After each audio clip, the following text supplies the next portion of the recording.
Ini untuk semua aspek. Saya berikan ijazah amalan dari guru-guru kami juga untuk semua aspek. Jadi kalau ilmu insya Allah meningkat lebih kuat, kalau bisnis, kalau bekerja itu lebih lancar dan dilindungi oleh Allah, ya berkah. Kalau di birokrasi, di kedudukan, di apapun, itu pun diangkat oleh Allah dengan cara yang baik dan terhormat. Ya, karirnya di semua aspek. Satu sholat amalannya. Nah, bukan yang biasa. Bukan yang biasa. Kalau bisa jaga yang 40 rakaat.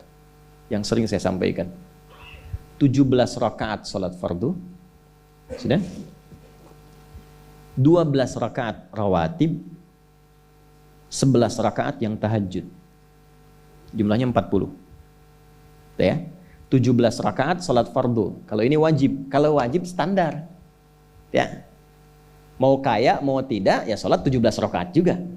Mau pintar, mau tidak, 17 rakaat juga. Jelas ya? Rumusnya 24, 4, 3, 4. Ya, itu ya. Nomor aksesnya. 24, 4, 3, 4. 2 subuh, 4 zuhur, 4 asar, 3 maghrib, 4 isya. Ya. Jangan sampai miskol. Kalaupun miskol harus khairayyarah.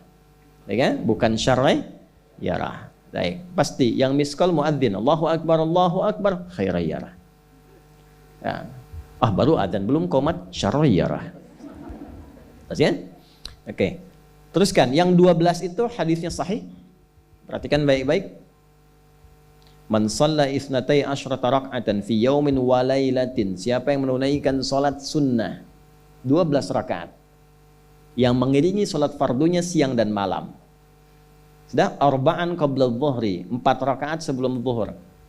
4 rakaat sebelum zuhur. Teknisnya bisa langsung 4 atau 2-2. 2 kemudian salam, 2 rakaat lagi salam. Jelas? Baik. Kemudian arba'an qabla dhuhri, rak'ataini ba'daha, 2 rakaat setelahnya. Setelah zuhur 2 rakaat. 4 tambah 2 berapa? 6. Rak'ataini ba'dal maghrib, 2 rakaat setelah maghrib. 6 tambah 2 8. Rak'ataini ba'dal isya, 2 rakaat setelah isya. 8 tambah 2 10. Rak'ataini qabla al-fajri, 2 rakaat sebelum subuh.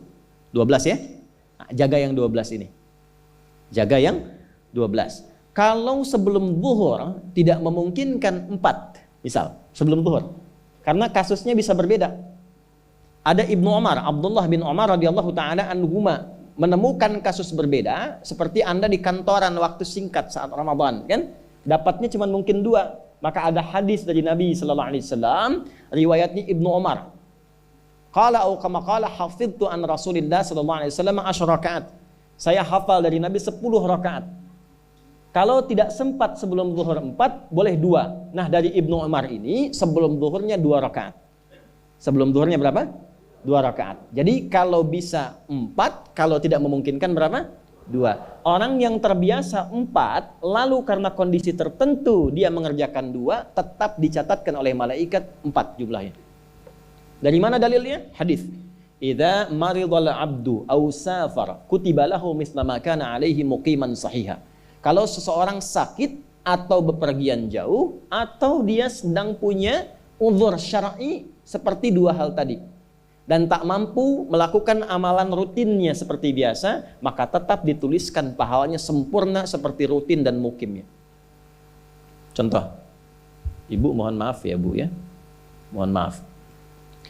Perempuan dalam keadaan suci, sholat subuhnya berapa rakaat? 2, ya 2 kan nggak mungkin 3 kan? Baik ya, 2 rakaat. Sholat qabliyahnya berapa rakaat? 2 rakaat. Baik. Setelah itu baca Quran nggak? Alhamdulillah. Misal 1 halaman, kan? Misal. Ibu kerjakan saat suci. Saat sedang tidak suci, masa haid tiba, sholat tidak? Tidak. Baca Quran tidak? Nah, kalau punya kebiasaan sholat, baca Quran, dan tiba masa haidnya, itu pahalanya tetap dituliskan sesuai kebiasaannya. Harus tahu itu. Makanya manfaatkan, karena kalau sudah tiba masa monofos, sama. Itu Allah tuh memberikan kemuliaan khusus. Makanya bu, kalau ngaji dengan ustadz-ustadz tertentu, bikin kurikulum ngajinya fikih perempuan aja, gak usah jauh-jauh. Fikih perempuan. Keluarkan karena banyak pahala mengalir di dalamnya. Ya. Dan kadang-kadang saya suka bingung kalau bahas fikih rumah tangga itu kenapa yang tegang-tegang gitu. Sekarang fikih parenting sekarang tuh kayaknya menegangkan antara surga neraka aja tuh. Tanggung jawab suami, hati-hati dengan istri. Padahal Qur'annya mengatakan rumah tangga itu penuh dengan permainan yang menyenangkan. Yang ada banyak candanya. Gitu. Coba keluarkan tuh hadis-hadis itu ya. Ibu tahu salah satu istri Nabi ada namanya Sayyidah Saudah binti Zam'ah. Itu sepuh bu, usianya sekitar 70 tahunan ke atas. Dan beliau Nabi SAW bangunkan rumahnya, itu kamarnya di samping Sayyidah Aisyah, dekat situ, dekat Raudhah. Sepuhnya luar biasa, hobinya bikin makanan, masak. Satu kali ketika beliau sedang ngolah tepung, Nabi pulang. Pas kemudian bagiannya Sayyidah Saudah binti Zam'ah datang sedang ngolah tepung, atau dalam riwayat atau kama hadas itu dicolek tepungnya, bermain bercanda, dicolekkan di keningnya, di kening istrinya. Itu sudah sepuh, dicolekkan, masih bercanda, masih tertawa. Kalau bahasa kita masih panggil sayang gitu. Ini kapan kakek nenek masih bilang sayang dan canda. Ini penuh dengan demikian ya. Ini yang mau saya kembalikan tuh, ya nilai-nilai tadi.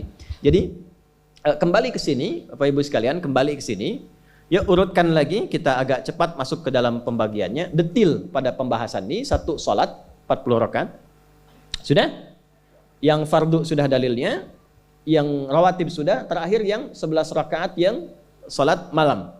Ya, 11 rakaat yang sholat malam. Nah ini 11 rakaat ini bisa warming up dulu 2 rakaat tanpa baca surat, Al-Fatihah saja.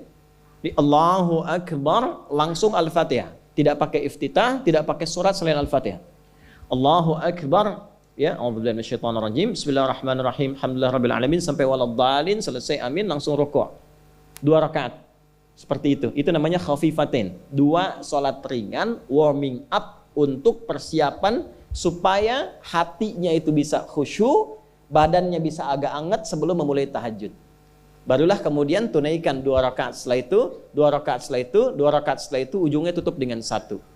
Ya, itu riwayatnya ada dalam riwayat Abu Daud, nomor hadis 1367 dari Ibnu Abbas radhiyallahu taala anhuma. Ya, juga disampaikan dalam riwayat Ibnu Umar radhiyallahu taala anhuma ketika beliau mengatakan dari Nabi sallallahu alaihi wasallam, "Shalatul laili mathna mathna, fa idza khasya ahadakumul fajra falyutir rak'atan wahidah." Kalau pengen mulai tahajud 2 rakaat dulu sampai merasa enak. Dan tolong ingat ya, tolong nggak usah panjang-panjang dulu suratnya. Untuk berlatih 11 mulai dengan 2 dulu. Kalau belum sempat 11, 2 dulu.